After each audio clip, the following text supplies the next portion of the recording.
Est-ce que nous sommes dans la joie d'être dans sa maison ce matin? Si nous sommes dans la joie, acclamons pour le Seigneur. Nous sommes en saison où il fait généralement chaud. Mais Dieu nous donne la grâce d'avoir une journée fraîche. Alors nous-mêmes, nous devons nous réchauffer.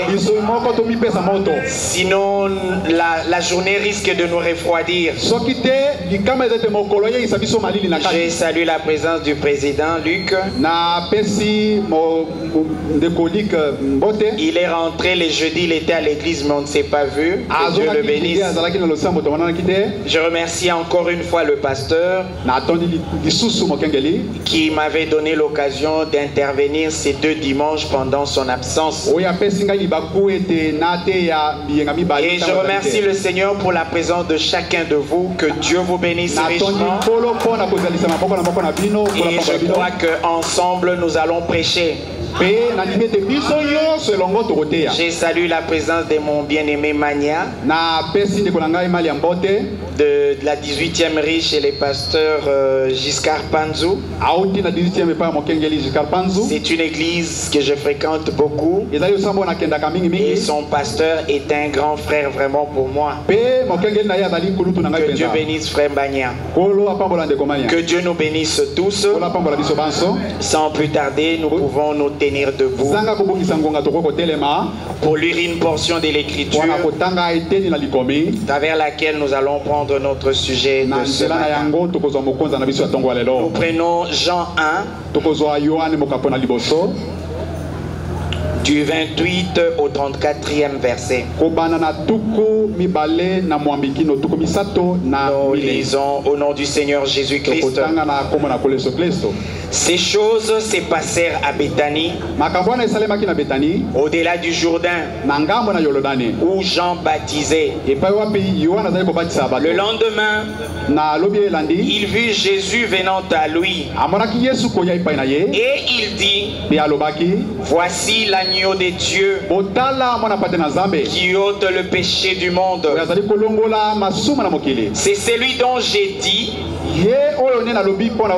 après moi vient un homme qui m'a précédé, car il était avant moi. Je ne le connaissais pas, mais c'est afin qu'il fût manifesté à Israël que je suis venu baptiser d'eau. Jean rendit ses témoignages et Jean rendit ses témoignages. J'ai vu l'Esprit descendre du ciel. Amen. Comme une colombe et s'arrêter sur lui. Je ne le connaissais pas. Mais c'est lui qui m'a envoyé baptiser d'eau. Celui-là m'a dit, c'est lui sur qui tu verras l'Esprit descendre et s'arrêter. C'est lui qui baptise du Saint-Esprit. Et j'ai vu et j'ai rendu témoignage qu'il est Fils de Dieu. Bien-aimé Luc, voulez-vous venir? Que Dieu oigne la portion de l'écriture.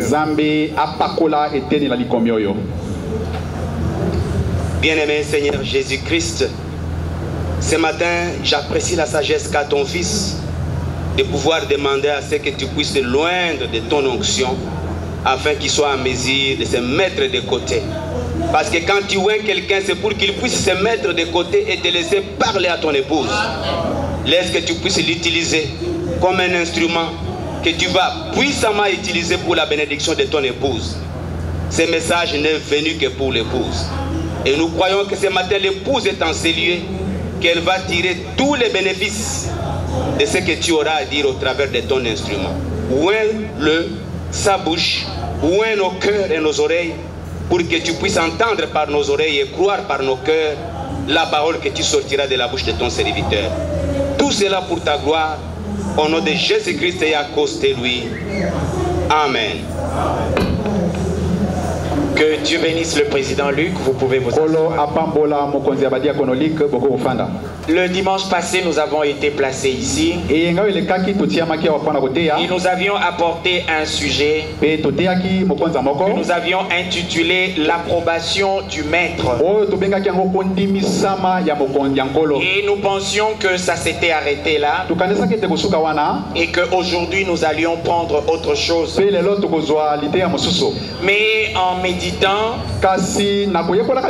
Dieu nous a donné une autre partie qui fait suite à l'approbation du maître. C'est ainsi que nous gardons le thème l'approbation des dieux. Et nous prenons comme sujet ce matin l'agneau et la colombe. Amen. Amen. Il fait frais, c'est vrai. Et dans ma nature, je ne crie pas quand je prêche. C'est parce que je voudrais que ça passe sous forme d'enseignement. Et si quelqu'un s'attend à ce que je crie d'abord pour qu'il obtienne la part, il risque de ne rien recevoir. Peut-être que je garderai ce rythme qui n'est qu'un enseignement. Dans la portion que nous venons de lire, il s'agit de l'événement le plus important de l'histoire de l'humanité. Et c'est un passage que peut-être nous n'avons jamais réalisé. C'est l'un des événements, si pas le plus grand événement de l'histoire de l'humanité.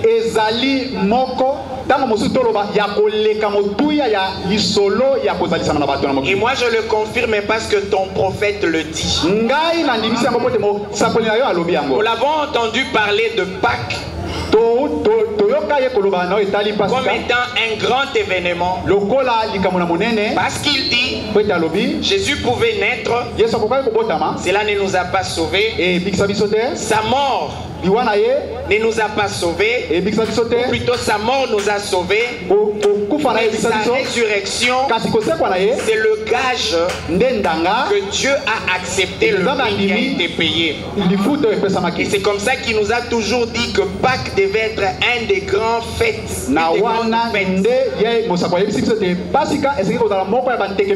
Mais au sujet du baptême de Jésus et les événements qui se sont déroulés, le prophète dit c'est le plus grand événement. Vous vous posez la question pourquoi? Parce que dans le programme de Dieu, Dieu avait voulu devenir un homme. Amen. Et à la naissance de Jésus, Dieu n'est pas devenu un homme. Parce que le prophète dit, le corps qui est né de Marie, ce n'était pas ça qui était Dieu.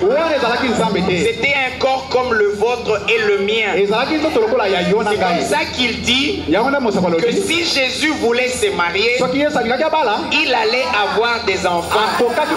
Parce qu'il était 100% homme comme toi et moi. C'est ainsi que quand il a eu faim, il a maudit les figuiers comme toi et moi qui, quand on a faim, on devient nerveux. C'est comme ça que le prophète dans ses visions a vu que le jour où Jésus dormait dans la barque, il avait mal à la tête. Donc c'était un homme, celui qui était né de Marie était un homme comme toi et moi. Alors le plan de Dieu, où Dieu veut devenir un homme, ça s'est réalisé ici dans ce que nous venons. Jean a vu les hommes venaient se faire baptiser. Et il dit, je ne le connaissais pas, mais celui qui m'a envoyé baptiser d'eau m'avait dit que c'est lui sur qui tu verras l'Esprit descendre et s'arrêter sur lui, c'est celui-là. Et quand Jean l'a vu, il l'a vu sur cet homme-là appelé Jésus. Et le prophète dit que c'est ce jour-là que le ciel et la terre se sont embrassés. Et moi je trouve que c'est ce jour-là qu'il y a eu encore l'approbation des dieux. Dieu a approuvé un corps dans lequel il a accepté d'habiter. Et Dieu avait commencé ce travail depuis longtemps. Dans le chef-d'œuvre, je l'ai présenté encore une fois ici, le prophète parle des socles. Il y avait 4 socles sur lesquels Dieu a placé le chef-d'œuvre. Jésus-Christ. Dieu a commencé à travailler avec Abraham pour la foi, Isaac pour l'amour, Jacob pour la grâce et Joseph pour la perfection. Mais de tous ces œuvres-là, il y avait toujours quelque chose qui manquait. Mais arrivé à l'être appelé Jésus-Christ, c'était la perfection.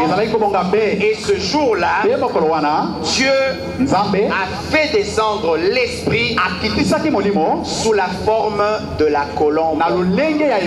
Alors pourquoi je donne le titre l'agneau et la colombe? Parce que ce grand événement, pour l'exprimer, Dieu utilise la forme de 2 animaux. L'être humain par l'agneau et l'être suprême,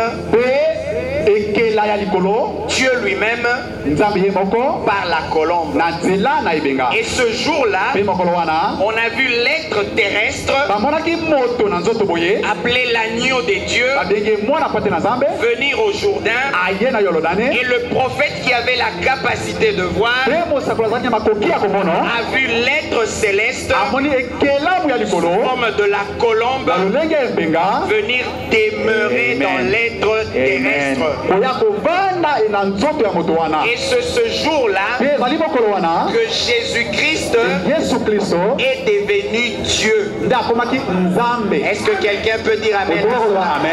C'est ainsi qu'aujourd'hui, nous prenons ce titre-là. Le prophète a prêché cela 2 fois, je pense.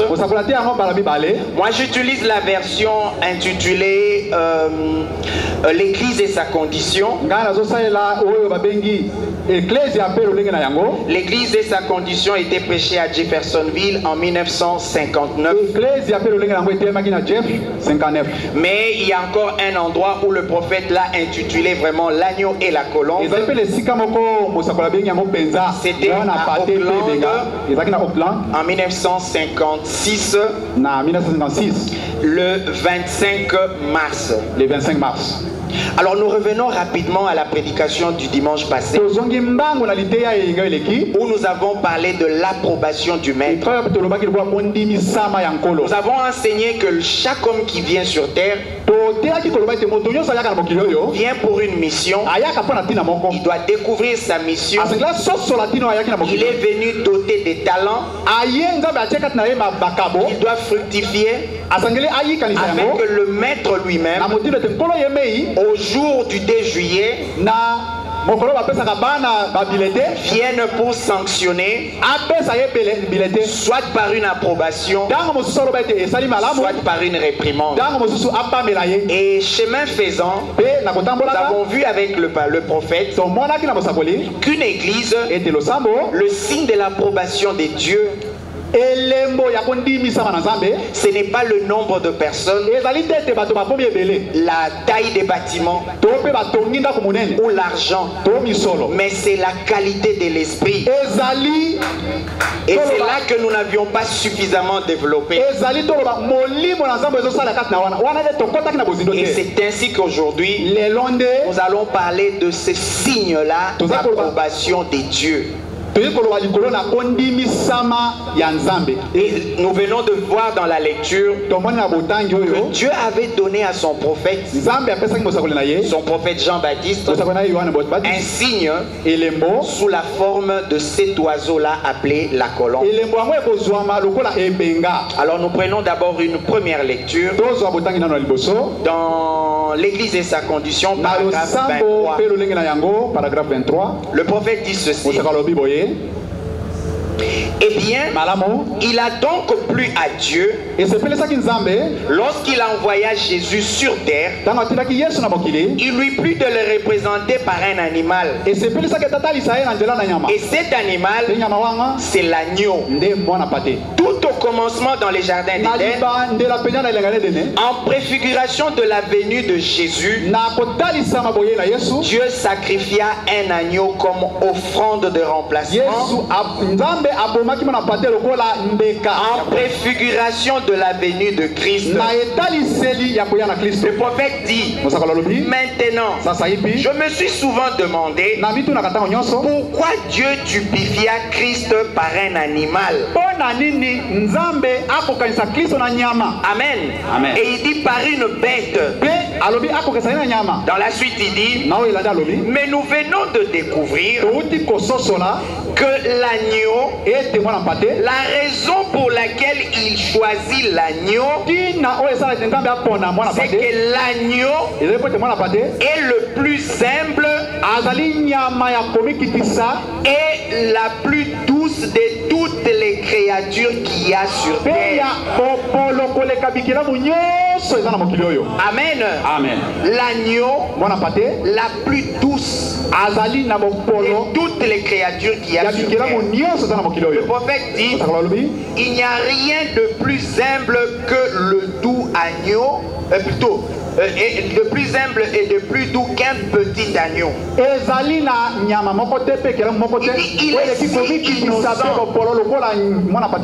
Il est si innocent. Amen. Amen. Il dit: il ne peut se suffire. Il n'est pas arrogant.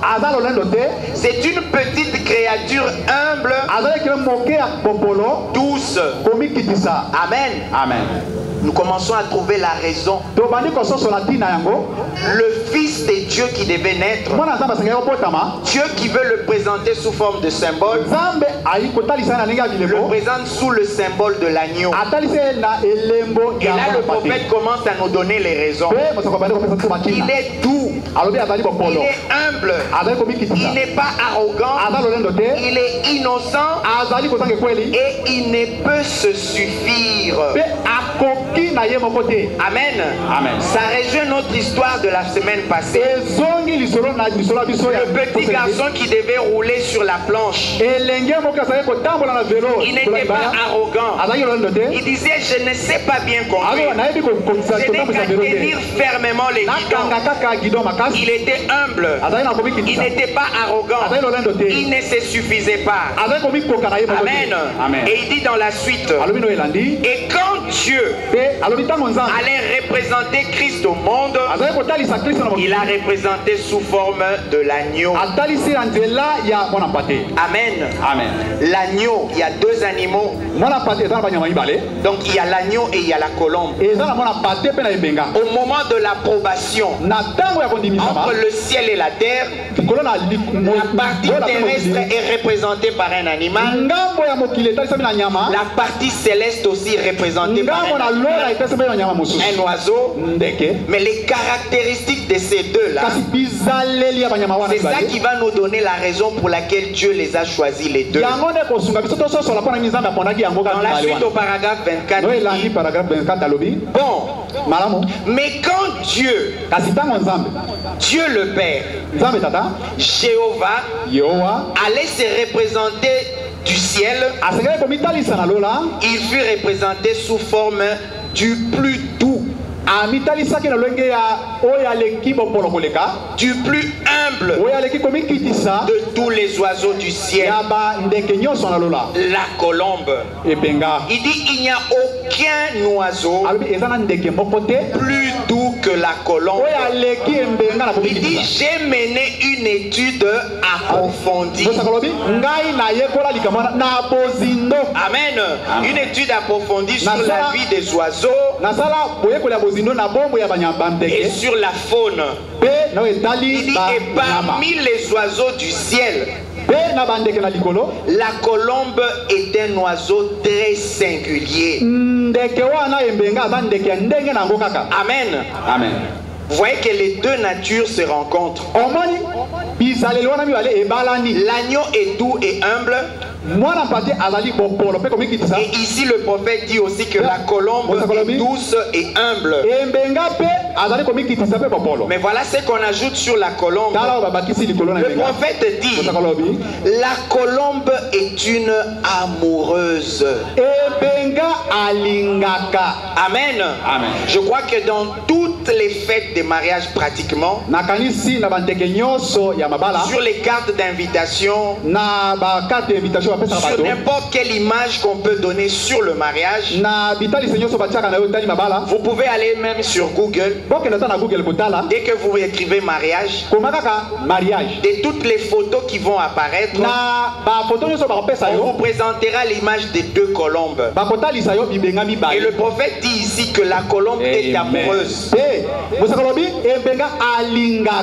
Quand la colombe aime, elle ne change pas d'avis. Ceux qui ont élevé les colombes les savent. Ils naissent en couple. On ne fabrique jamais des couples de colombes. Vous ne pouvez pas prendre une colombe mâle à gauche, une femelle à droite et vous former un couple. Ils ne seront jamais en couple. C'est un animal, un oiseau spécial. Dieu l'a créé comme ça. Les couples de colombes, ce sont des couples pour la vie. Leur approbation, ce n'est pas qu'ils s'acceptent aujourd'hui pour se refuser demain. Il en est de même de l'amour de Dieu. Quand Dieu aime, il aime une bonne foi. Il aime malgré les défauts. Il aime malgré les faiblesses. Dieu ne change pas d'avis. Et il avait été dit, car Dieu a tant aimé le monde, il a donné son fils unique. Maintenant, quand son fils unique vient pour son baptême, en signe d'approbation, en signe de l'amour de Dieu, Dieu utilise le symbole de l'oiseau le plus amoureux, qui est la colombe. Est-ce que cela vous fait du bien? Le signe de l'approbation de Dieu. Nous restons dans notre thème, l'approbation. On a besoin d'avoir cette approbation de Dieu. Mais maintenant l'erreur, c'est de regarder au bien matériel, c'est de regarder à autre chose et de penser que c'est ça le signe de l'approbation. Le signe de l'approbation vient par une douce colombe. C'est ainsi que j'avais demandé qu'on chante cela sur les ailes d'une colombe blanche.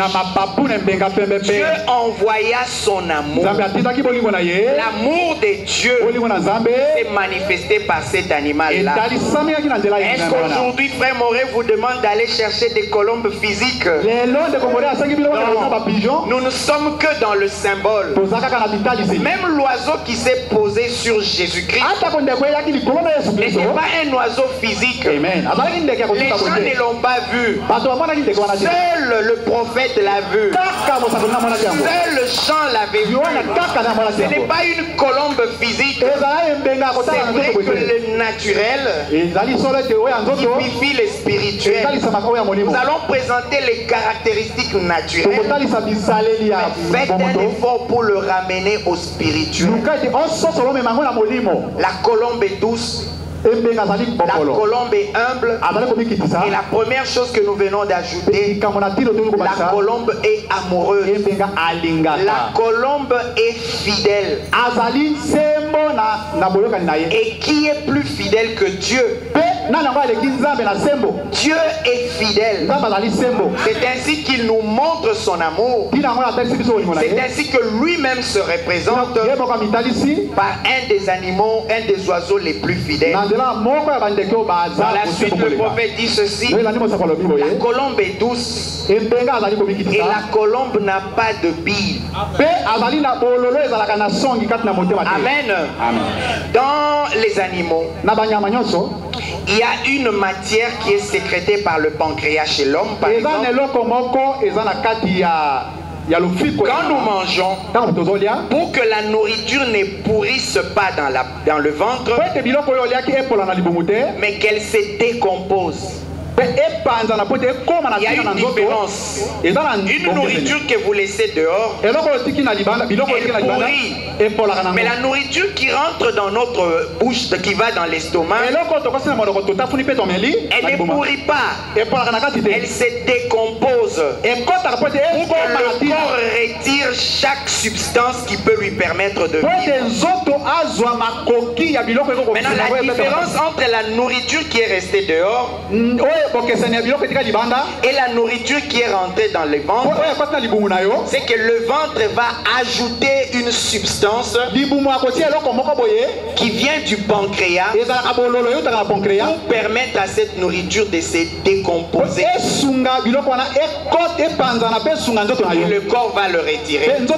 C'est la même chose des animaux et des oiseaux. Et c'est comme ça que les mamans le savent. Quand on fait la cuisine, quand vous êtes en train d'épaisser un oiseau, il faut faire attention, parce que si la bille est fendue dans cet oiseau, vous ne pourrez plus manger. Tout sera amer. Et tous les oiseaux ont ça, alors que la colombe n'a pas ça. Et le prophète dit, c'est parce que la colombe n'a pas de racine d'amertume. C'est cette racine d'amertume qui nous permet d'être en colère, qui nous permet d'avoir rancune. Mais cet animal la plus humble, la plus douce, la plus propre que Dieu voulait prendre, dans sa composition, Dieu ne lui donne même pas ça. Mais comment il arrive à manger? Oui, Dieu a mis dans son régime alimentaire de ne manger que les grains. Et les grains peuvent se décomposer facilement dans son estomac, dans son gésier comme on dit, sans avoir besoin de la bille. Mais les autres oiseaux, ils mangent un peu de tout.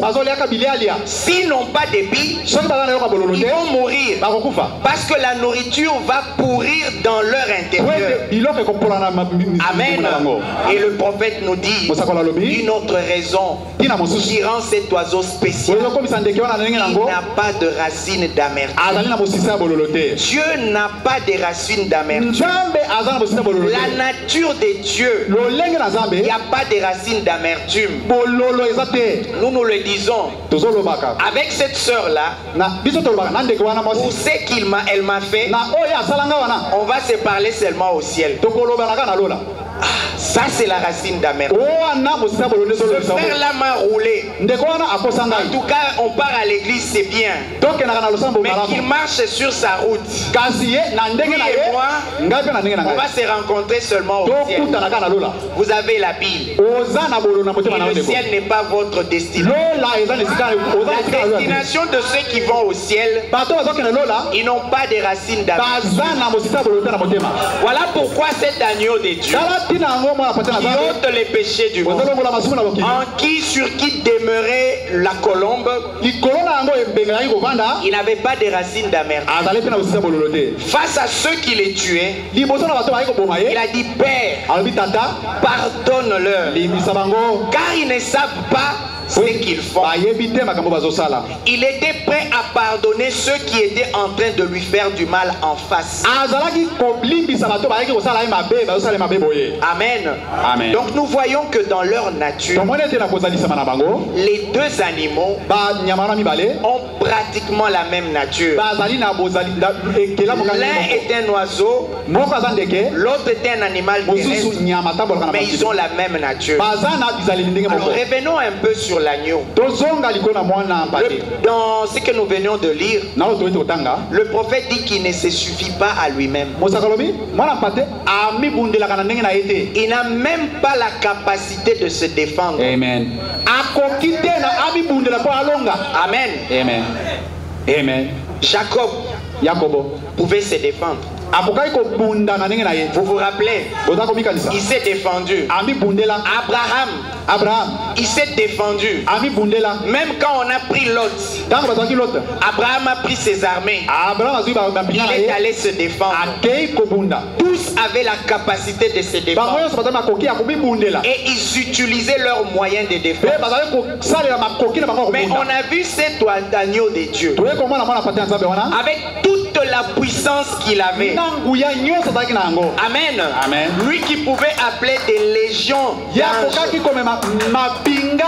pour le défendre. Mais vu qu'il avait la nature de l'agneau, on est venu l'attraper alors que son armée à lui est 1000 fois plus forte que toutes les armées terrestres.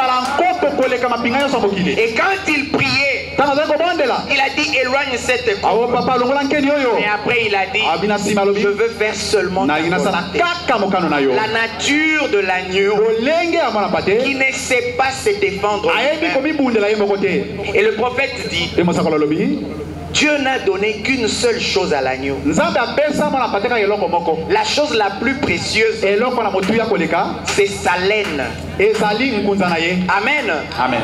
Et quand on vient le lui prendre, l'agneau ne se défend même pas. Même si vous regardez les documentaires, on le conduit là où on tond les agneaux. On le tond facilement. La seule chose que Dieu lui a donnée, on le lui arrache. Bien aimé, vous et moi, quand nous savons pertinemment bien que ceci m'appartient, même si tu n'as pas la force, regarde dans la nature humaine, même un enfant de 3 ans, vous lui arrachez quelque chose, s'il attrape votre main, il va vous mordre parce qu'il veut défendre ce qui lui appartient. Voilà déjà ce qu'il y a dans la nature humaine. Et défendre quelque chose. Allez jouer avec un petit bébé de moins d'une année qui est en train de téter. Essayez d'arracher le mamelon de sa bouche. Vous allez voir, il défend ce qui lui appartient. Mais cet agneau de Dieu, on a arraché sa barbe, on a tiré au sort sa tunique, on a fait de lui tout ce qu'on voulait. Dans sa nature, il ne sait pas défendre. Amen. Amen. Et vous vous rappelez, on dit que Judas était sûr que même si je le vends, puissant comme il est, je les aurais seulement roulés. Non, moi je les ai roulés. Je prends mes 30 pièces d'argent, je livre Jésus, mais lui c'est le grand maître. Il va se sortir de cette situation. Judas ne savait pas que la nature de l'agneau, il n'allait pas se défendre. Il allait se laisser faire. Amen. Amen. Parce qu'il était tellement doux, tellement humble. L'agneau ne se défend pas. L'agneau ne se débrouille pas. L'agneau regarde à son maître. C'est pourquoi Jésus disait que je ne peux faire que ce que je vois faire au ciel. Il avait des visions et il s'attendait à ce que le Père faisait. Il avait rempli les conditions et il a reçu l'approbation de Dieu. Dieu a approuvé la nature qu'il cherchait.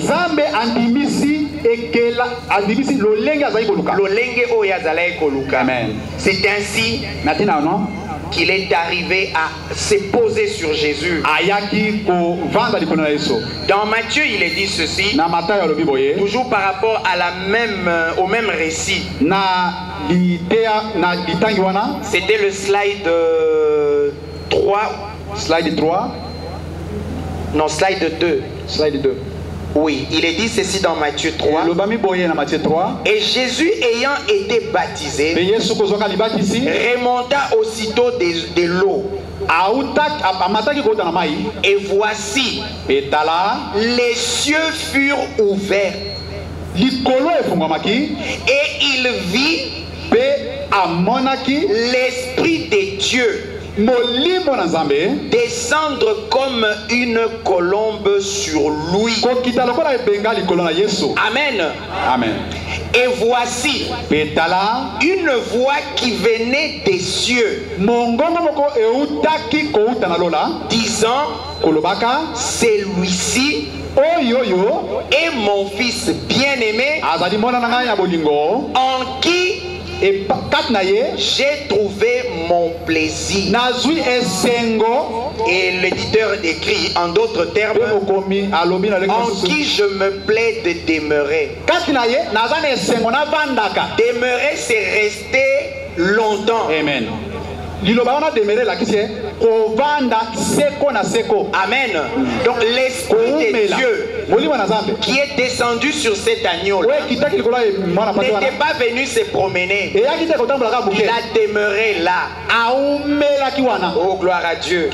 C'est ainsi qu'à la mort de Jésus, quand il criait Heli Heli, les gens ont dit qu'il appelait Élie. Vous et moi savons que Élie c'est le nom de Dieu.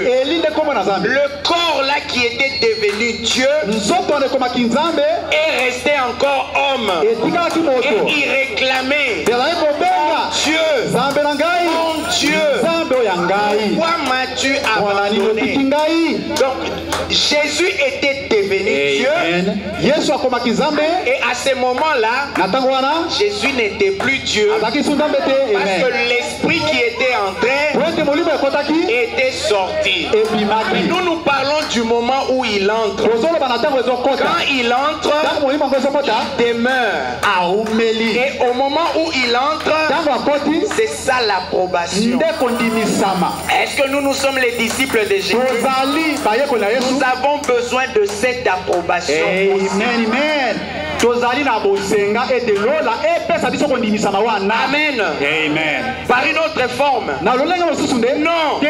Nous devons aussi recevoir la colombe. Nous devons recevoir l'Esprit de Dieu sous forme de la colombe. Cela n'était que l'inauguration. Le ciel et la terre s'embrassent. L'inauguration s'est faite au Jourdain. Et pour nous autres, je ne sais pas ce sera où. Chacun doit passer par là. L'Esprit de Dieu doit venir habiter. L'Esprit de Dieu doit venir demeurer. Nous avons besoin de l'approbation.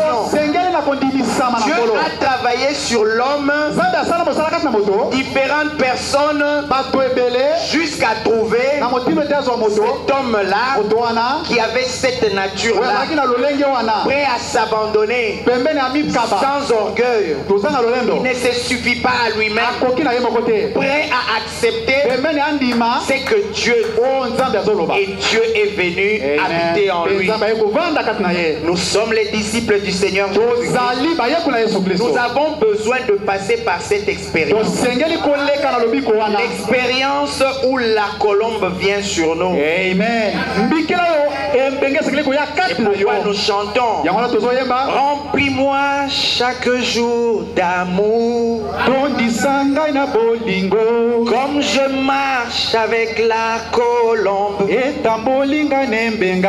Laisse-moi marcher, Seigneur, avec chant et sourire. Remplis-moi chaque jour d'amour. Parce que la colombe est amoureuse. Elle ne peut pas venir sur un être qui manque l'amour. Elle ne peut pas venir sur un être qui rue, comme le prophète dit. Il dit les autres animaux, Dieu leur a donné la capacité de se défendre. Ils peuvent taper les sabots, ils peuvent taper des cornes, ils peuvent mordre. Mais l'agneau n'a pas tout ça.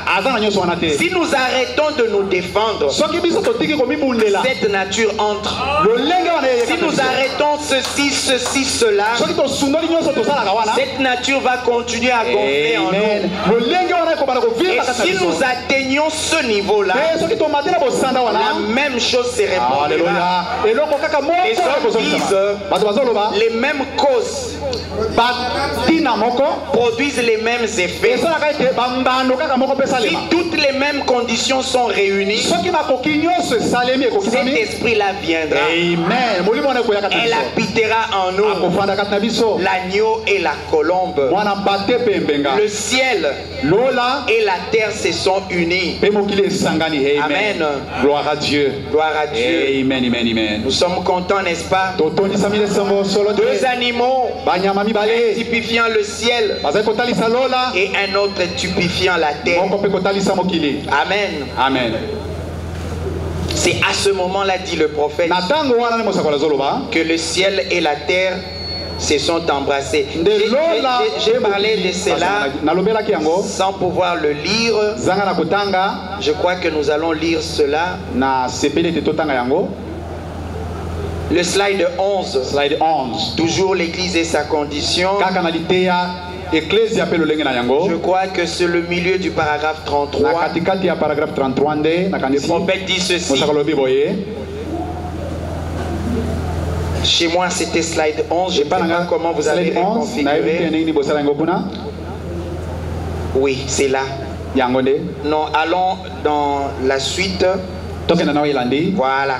Le prophète dit ceci. C'est à ce moment-là que Dieu et l'homme sont devenus un. Il dit c'est à ce moment-là que les ciels, les cieux et la terre se sont étreints. Et cela fait de la joie au prophète. Il a crié Alléluia.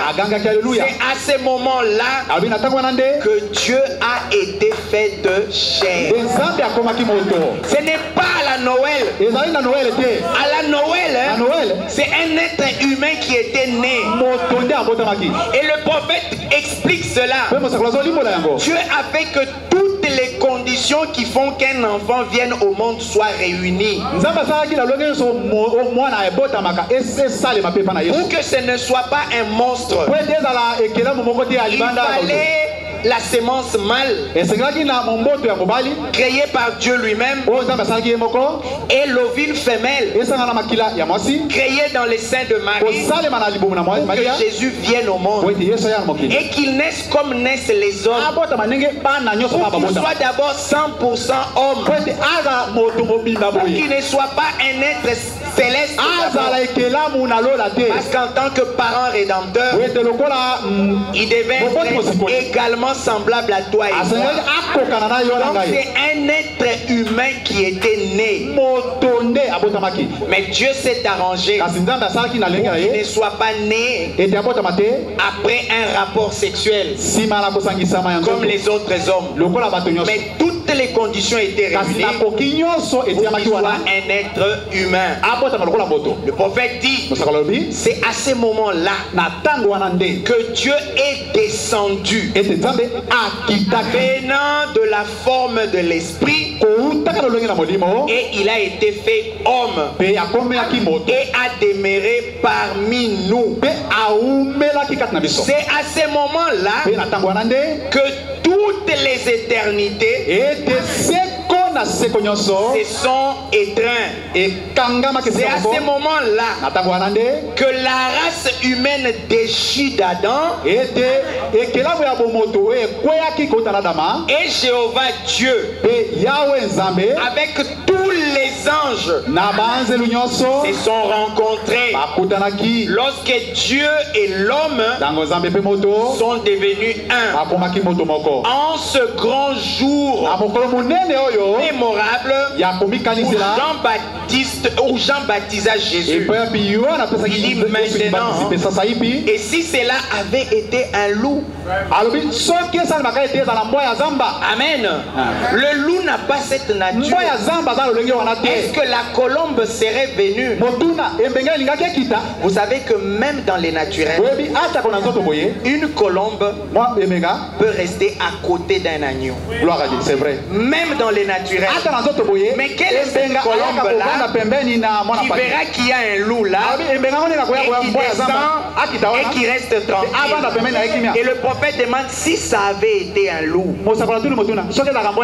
Notre nature humaine, on est comme des loups, on est comme des lions, on est comme des ours prêts à déchirer.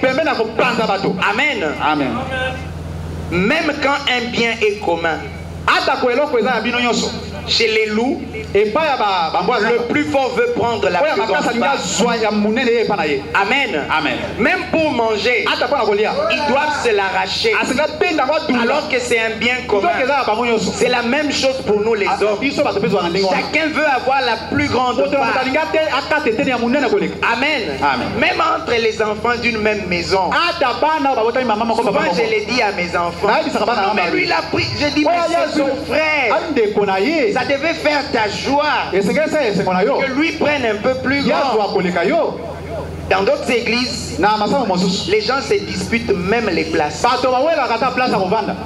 Il faut qu'on me réserve la première place. Un frère qui vient le premier, il met une Bible quelque part. Et quand vous venez, il dit c'est déjà occupé. Ça, c'est pas la nature des amis. On veut avoir des droits. On veut se battre pour chaque chose. On veut avoir des places. On veut avoir des titres. Amen. Amen.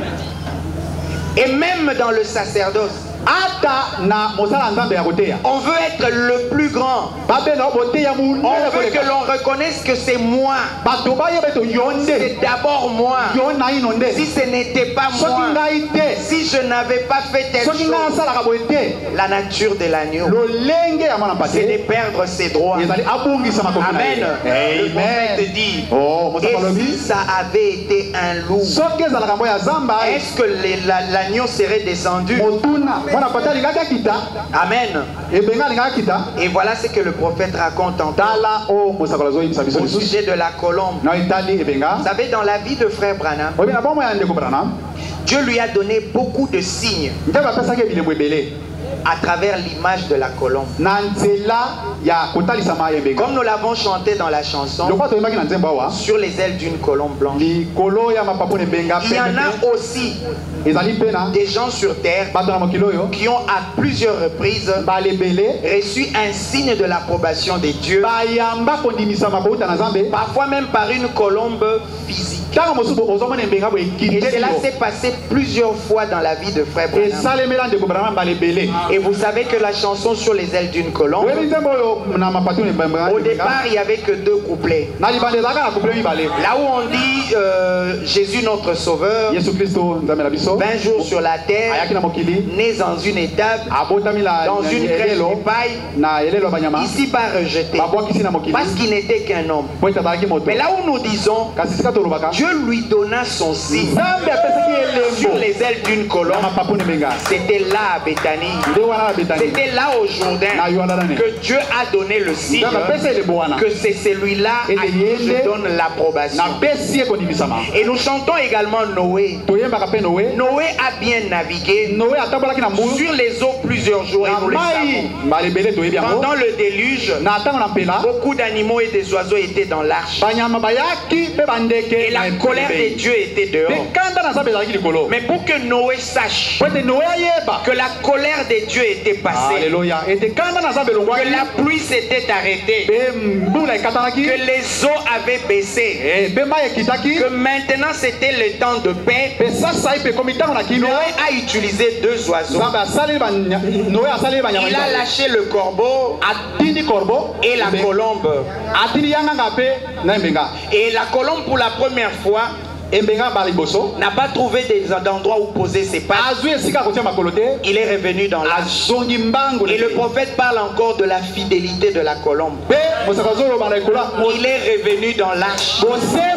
La deuxième fois, quand on l'a lâché et que les eaux avaient suffisamment baissé, la colombe est revenue donner un message de paix, un signe à Noé, parce que le prophète dit Noé avait prié. Dans la Bible ce n'est pas écrit, mais dans la Bible c'est écrit.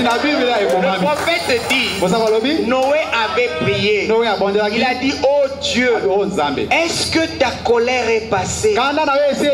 Parce que le déluge c'était le signe de la colère de Dieu contre lui-même. Et Noé avait aussi besoin d'un signe que la colère de Dieu est passée. Le temps de trouble est passé. La paix est revenue. Et en lâchant le corbeau, qui lui n'est pas fidèle, il est allé trouver des cadavres, des hommes et des animaux. Il a fait sa fête. Il a oublié de ramener le message de paix. Mais la colombe, elle a trouvé qu'il y avait des branches qui poussaient déjà. Il a pris une brindille. Il a ramené à Noé.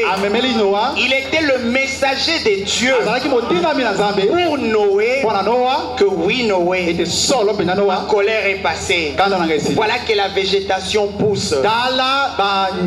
Nous avons besoin de ce messager de la part de Dieu. La colère de Dieu sur l'humanité, Dieu doit nous donner un signe à chacun d'entre nous que sa colère est passée, que notre nature maintenant est une nature que Dieu agrée. Amen. Amen. Amen. Le frère Branham a eu, non, la maman de frère Branham a eu une vision et il a vu 7 colombes. Et le prophète avait un problème. Je crois que c'était une maladie qui le dérangeait. Et il avait mal à l'estomac. Et sa maman lui a parlé de cette vision-là, où 7 colombes étaient arrivées et que la 7e colombe essayait de parler à frère Branham à l'oreille. Et le frère Branham a gardé cette vision-là. Amen. Amen. Et le jour où le frère Branham a vu successivement ces colombes-là, il les a comptées. Et 5e colombe, disons 1er, 2e, 3e, jusqu'à 5e, Le frère Branham avait toujours son problème d'estomac. Et il savait qu'il n'a pas encore vu la 7e. 6e colombe, il l'avait vu. Mais quand il a vu la 7e, il a dit ça y est, c'était sa guérison. C'est comme ça que dans la chanson, le 3e couplet, il dit bien qu'ayant beaucoup souffert, de bien des manières, j'ai crié pour la guérison. C'était la guérison de son estomac. Et il dit, mais Dieu me donna son fils sur les ailes d'une colombe. C'est pour ça que lui a ajouté ce couplet. Ça a toujours été un signe de la part de Dieu. Le signe de son approbation. Pour ta maladie, c'est fini. Même à certains endroits où le prophète devait prier pour les gens, il a vu cette colombe venir. Et chaque fois qu'il le voyait, c'était un signe approbateur de la part de Dieu. Amen. Amen. Est-ce que cela vous fait du bien? Le signe de l'approbation de Dieu. L'agneau et la colombe. Amen. Amen. Les deux ont la même nature. Les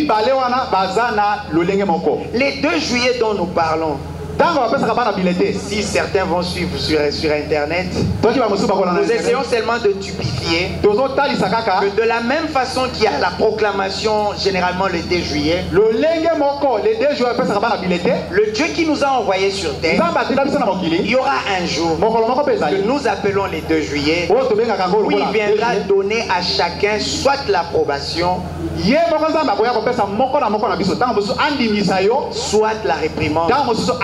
Mais avant ce jour-là, il faut que le signe de son approbation,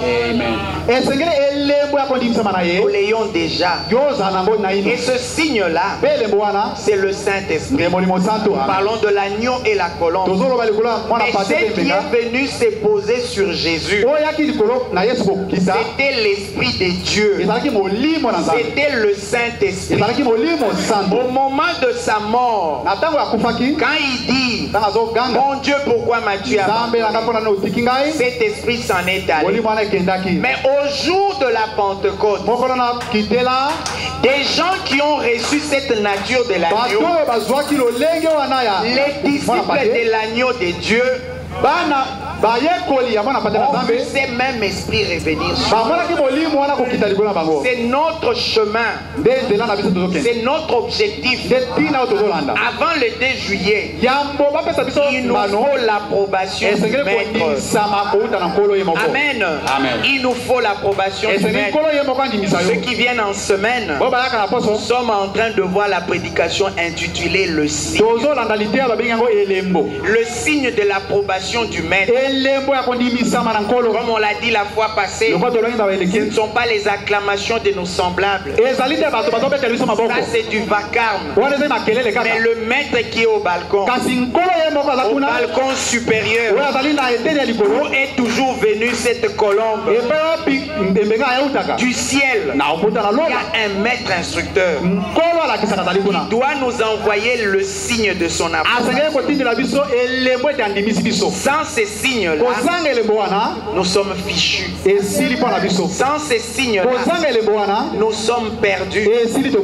Au sujet de l'amour de Dieu, le prophète dit, la colombe a été utilisée dès le début. Le signe.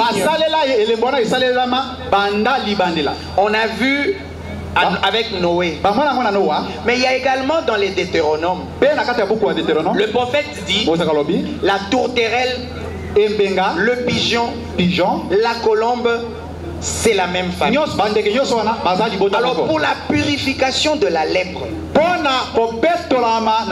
pour confirmer l'approbation de Dieu, parce qu'il n'y avait pas de remède pour la lèpre, aucun médecin ne pouvait vous guérir de la lèpre. Guérir de la lèpre, c'était seulement la grâce de Dieu. C'était une maladie incurable. Mais il arrivait que Dieu, par sa grâce, donne la guérison à un lépreux. Maintenant, avant que cette personne ne rentre dans la ville, parce que les lépreux devaient être mis à l'écart, un lépreux qui est guéri ou qui rentre dans la ville, il y avait une cérémonie. Et dans cette cérémonie-là, on tuait une colombe, on prenait son sang, qu'on mélangeait avec de l'eau et qu'on renversait sur l'autre colombe vivante. Donc on prenait un couple de colombes et l'une des colombes était morte en sacrifice pour la purification de la personne, et son sang était renversé sur sa compagne et on lâchait la compagne. Quand la compagne volait, les taches de sang qui tombaient partout, c'était un témoignage de l'approbation de Dieu que cette personne est guérie de sa lèpre. Elle peut retourner dans la ville ou dans le camp. Pourquoi? À cause de la fidélité de la colombe. Elle a également été utilisée comme cela. Et le prophète parle aussi d'une histoire pendant la guerre en Amérique. De par sa nature, la colombe avait aussi été utilisée par les hommes comme messager. Oui. Il n'y avait pas le téléphone comme aujourd'hui. Pas de satellite. Mais les gens qui pouvaient s'envoyer des messages, ils voyageaient avec une colombe. Et quand ils arrivent et qu'ils ont besoin d'envoyer un message, ils écrivaient leur message, l'attachaient à la patte de la colombe et lâchaient la colombe. Dieu a créé la colombe de telle sorte que elle doit reconnaître sa route jusqu'à rentrer d'où il venait. Le prophète dit que la colombe est fidèle à sa maison. Et elle a un bon sens de l'orientation. Et on a envoyé maintenant la colombe qui rentrait avec un message attaché à sa patte. Chez Noé, le message était attaché à son bec. Okay. Alors, dans cette histoire de guerre, les armées qui étaient assaillies, attaquées, ils avaient besoin de renvoyer un message à leur quartier général. Et ils ont pris la colombe, ils l'ont attaché le message et ils ont lâché. Et chaque fois qu'ils avaient besoin des ravitaillements et tout ce que vous voulez, ils envoyaient les messages de cette façon-là. Mais l'armée ennemie, ils ont remarqué que chaque fois il y a des colombes qui partent. Ils ont compris que c'est par là qu'ils envoient le message. Alors cette fois-là, ils ont commencé à tirer sur la colombe. Et le frère Branham dit, il y avait une colombe, il y avait un message important à donner. Ils ont tiré sur lui.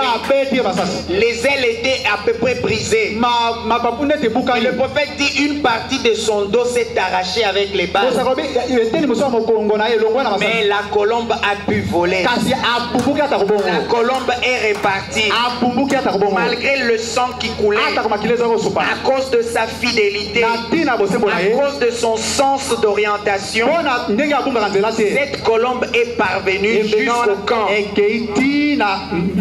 Et c'est au camp que la colombe est tombée. Et ils ont pu lire le message.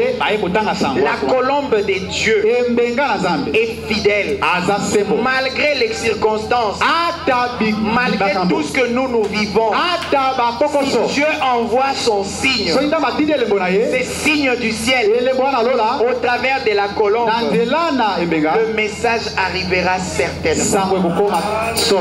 L'agneau et la colombe, la nature doit être la même. Amen. Les deux natures doivent être identiques.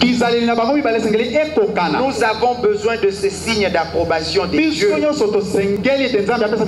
Et nous ne pouvons l'avoir que si... Et nous ne pouvons avoir ce signe-là que si notre nature a changé. Amen. Alors je pense que je peux lire ce que je viens de présenter. Donnez-nous le slide 17. C'est au paragraphe 127. De la même prédication. Non, là nous changeons de prédication. Nous sommes dans la prédication sur les ailes d'une colombe. Prenons d'abord le paragraphe 124, slide 17 chez moi.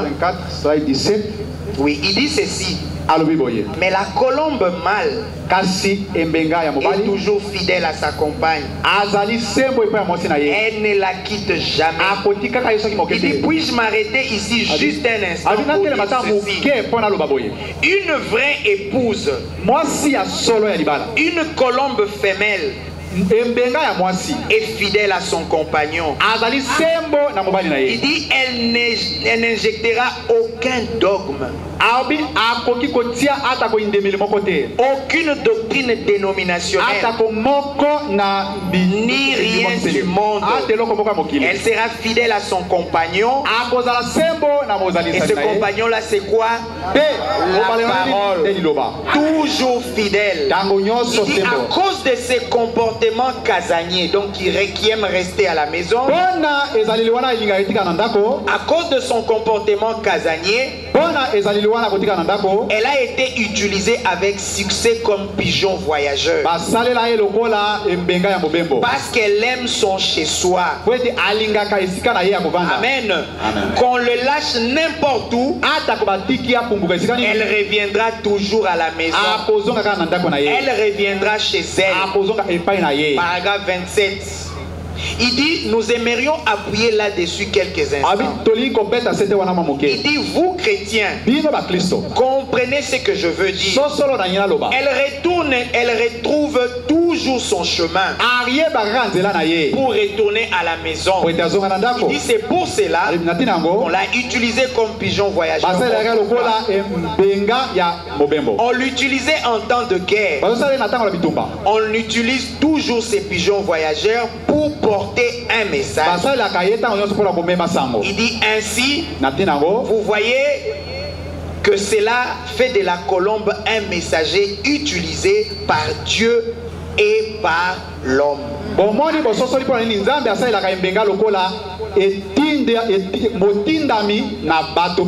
Amen. Il dit la colombe est un messager. C'était un messager pour Noé, lui annonçant que la paix était révélée. Dieu l'utilisa pour attester que celui-ci était son fils. Là nous sommes. Les sacrifices devant amener la paix sur la terre aux hommes qu'il a agréés. Il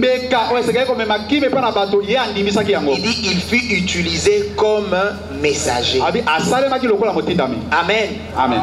Donc là nous venons de lire ce que j'avais essayé d'argumenter. Nous prenons la suite dans la lecture. Il dit ceci.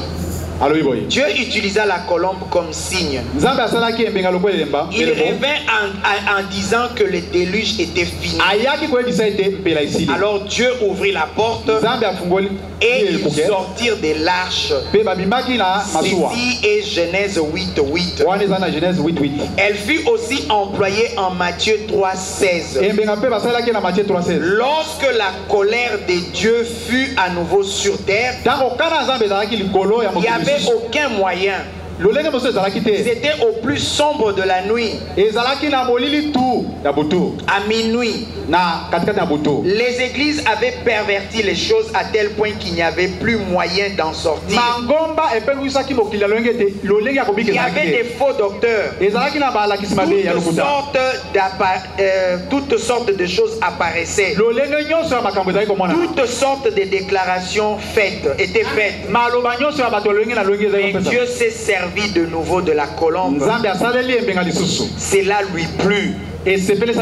Son fils Jésus lui plut à tel point qu'il l'identifie. Amen. Venez donc de voir ce que j'ai avancé.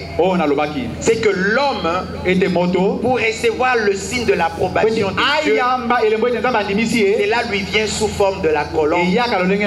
Mais n'allez pas chercher des colombes physiques. C'est une colombe spirituelle. L'Esprit de Dieu vient habiter dans un homme qui remplit les conditions de cette nature que Dieu cherche. Il reçoit l'approbation de Dieu sous la forme d'une colombe. Amen. Nous allons peut-être commencer à chuter par là. Il y a beaucoup de personnes qui ont reçu l'approbation de Dieu. Amen. Et qui leur a donné le signe de son approbation. Dès le jardin d'Éden, il y avait deux personnes qui ont cherché l'approbation de Dieu. Ils voulaient offrir leur sacrifice. L'un s'appelait Caïn, l'autre s'appelait Abel. Chacun de son côté voulait offrir à Dieu un sacrifice. Amen. Dieu n'a pas regardé les intentions. Souvent nous nous cachons là. Les intentions. Les intentions peuvent être bonnes. Mais parfois Dieu regarde aussi la procédure. Les étapes doivent être respectées. Amen. Quand Caïn a voulu faire son sacrifice, il a fait son autel. Il a pris des fruits, des légumes, des fleurs. Son intention était bonne. Mais la procédure n'était pas celle-là.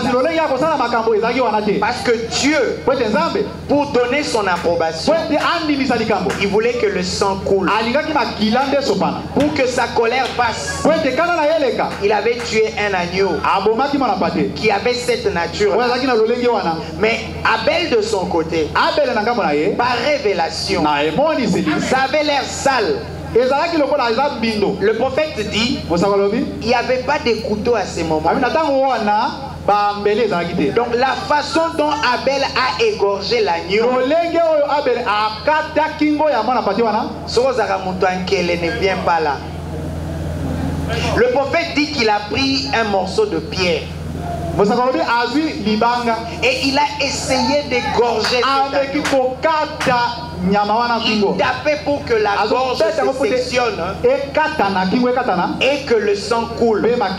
Il dit que l'agneau pouvait bêler. Il souffrait.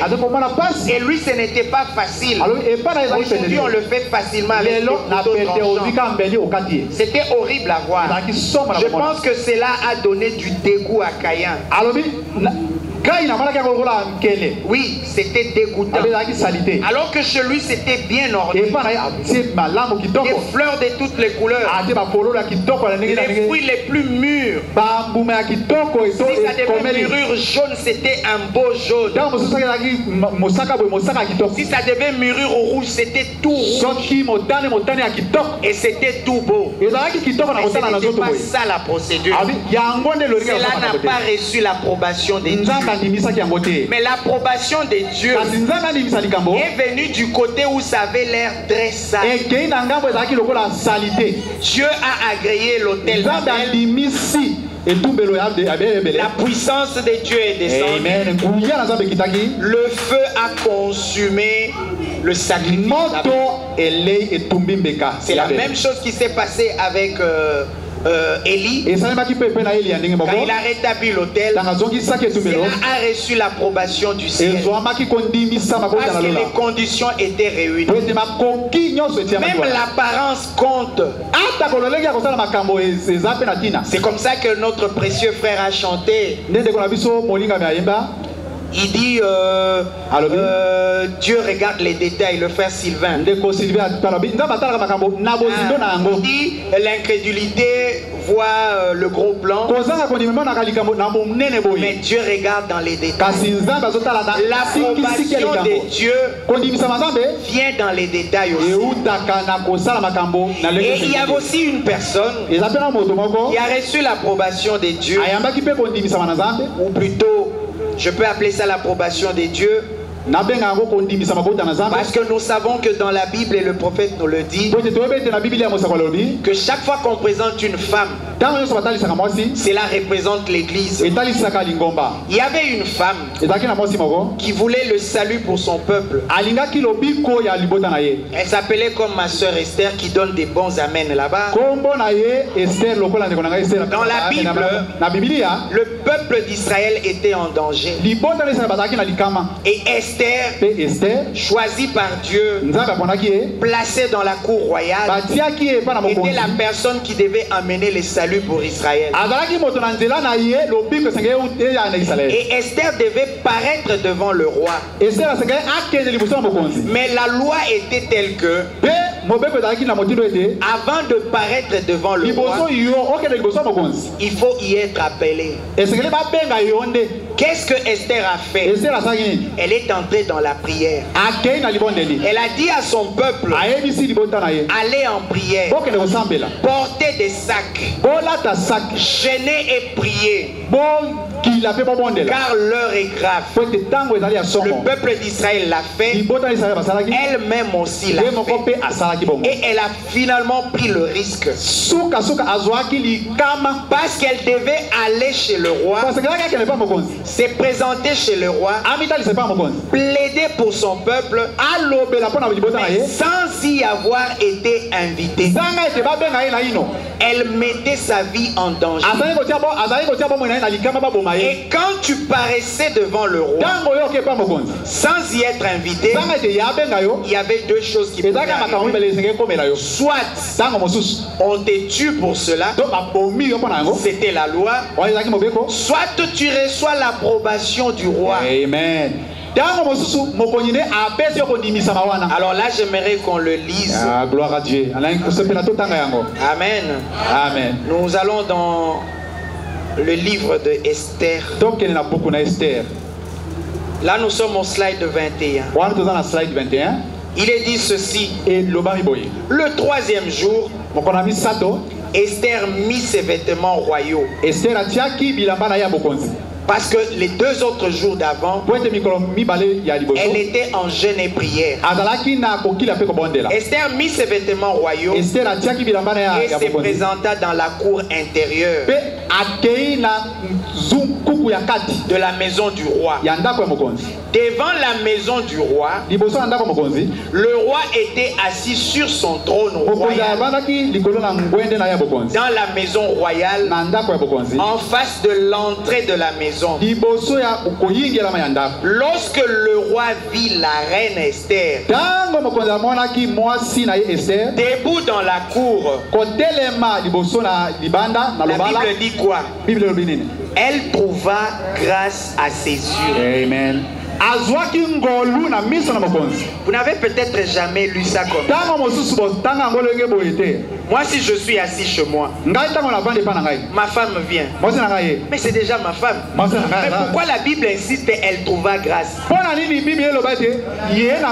selon la loi, si le roi ne t'invite pas et que tu viens, tu es passible de mort. Mais là, à cause de ses gênes et prières, la prière l'avait précédé. Dieu avait déjà attendri le cœur du roi. Mais c'est ce même roi-là qui a répudié Vashti pour peu de choses. Pourquoi? Viens, je vais te montrer devant les invités. Non, moi je suis fatigué. Je ne viendrai pas. Alors tu ne paraîtras plus jamais devant. Qu'est-ce qui manquait qu'ils disent aussi à Esther? Mais pourquoi tu ignores la loi? Pourquoi tu parais devant moi sans y avoir été invité? Esther n'avait même pas encore ouvert la bouche. Elle a trouvé grâce aux yeux du roi, le jeûne et la prière. Et en signe d'approbation, la Bible dit ceci: elle trouva grâce à ses yeux. Et le roi tendit à Esther le sceptre d'or qu'il tenait à la main.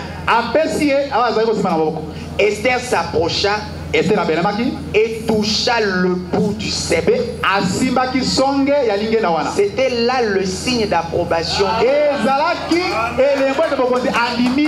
Quand la reine est entrée en présence du roi, l'armée sachant qu'Esther n'a pas été appelée,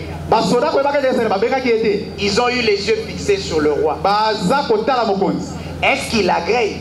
Est-ce qu'il approuve que Esther puisse ainsi rompre les lois? Mais comme la prière l'avait précédé, Esther a trouvé avant d'ouvrir la bouche, dit: mon roi, donne-moi les sceptres. Le roi lui-même donne son signe d'approbation. Il lui tend le sceptre. Et la loi c'était: quand le roi te tend le sceptre, ça dit qu'il a approuvé ta présence. Et tout ce que toi tu dois faire, c'est de toucher le bout. Et là maintenant tu peux rentrer. C'est ce qui s'est passé pour Esther. Avons-nous besoin de l'approbation du roi? Oui. Bien aimé, c'est quoi le sceptre du roi pour nous? Quand Dieu a trouvé celui qui nous représentait,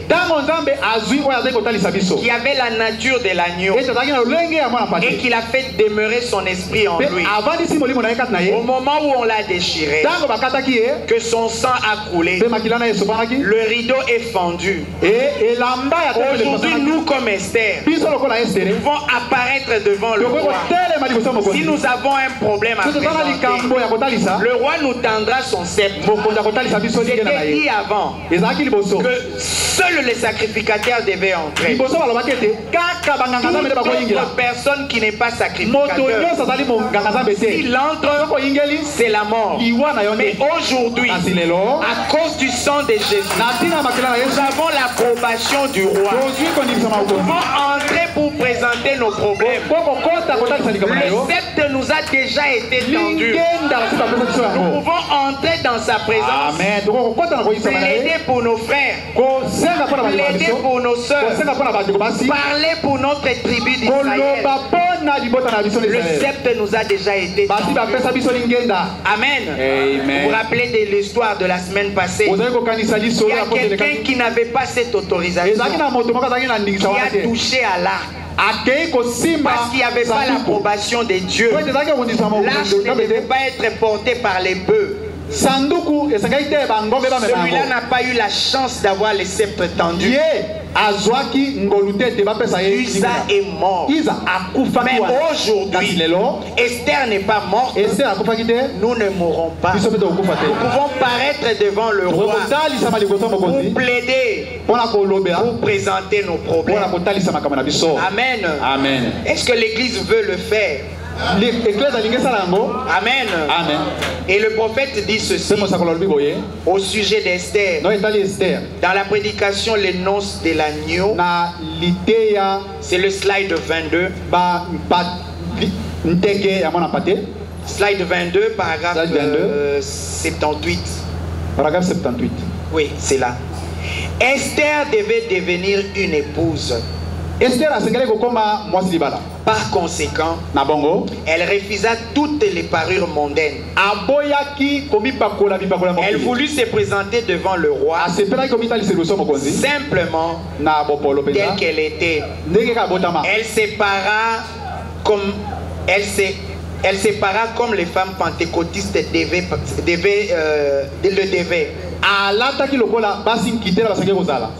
D'un esprit doux et humble. Vous vous rappelez de la colombe? Vous vous rappelez de l'agneau? Un esprit doux et humble. Et Esther, pour avoir l'approbation du roi pour le mariage, elle ne s'est pas parée comme les autres. Elle s'est parée d'un esprit doux et humble. Il dit quand toutes les premières dames, donc les autres candidates, quand toutes les premières dames capricieuses passèrent par là avec toutes leurs nouvelles fantaisies, le roi les regarda et les mit dans la maison de concubine. Dans la suite, il dit, mais quand Esther s'est présentée devant lui et qu'il remarqua cet esprit doux, humble et docile, il dit, c'est celle-là.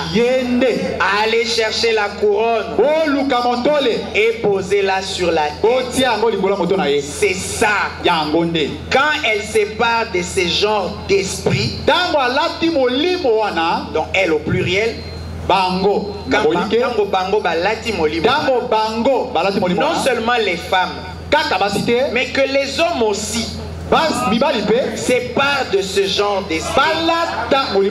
Alors vous êtes prêts à être là, l'épouse douce et respectueuse. Esther purifia son cœur. L'approbation du maître. C'est un esprit doux, un esprit docile, comme la nature de l'agneau. C'est celle-là qui attire la faveur des dieux, l'approbation des dieux. Bien aimé, mais si naturellement vous êtes né comme quelqu'un qui parle, ce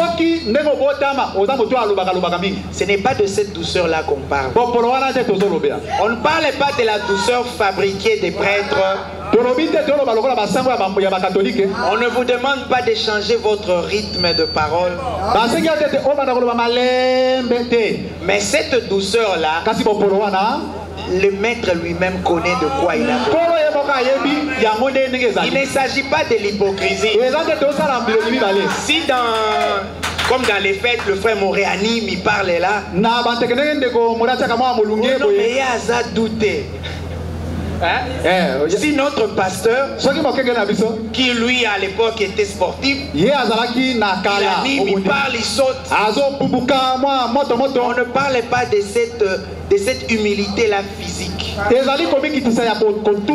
quelque chose qui est dans le cœur. Les gens spirituels vont sentir. Et le maître lui-même,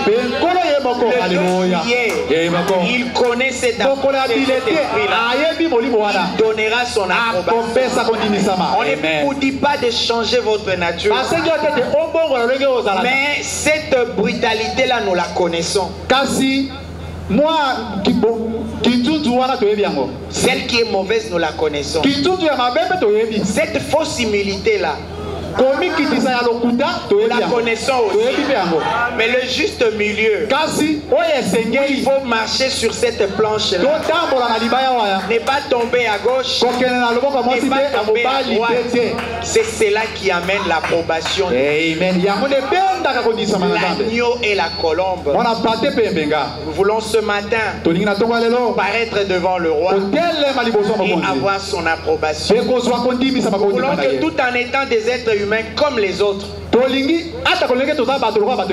mais que cette nature que Dieu cherche s'installe en nous et que cela emmène Dieu à nous donner son Alléluia.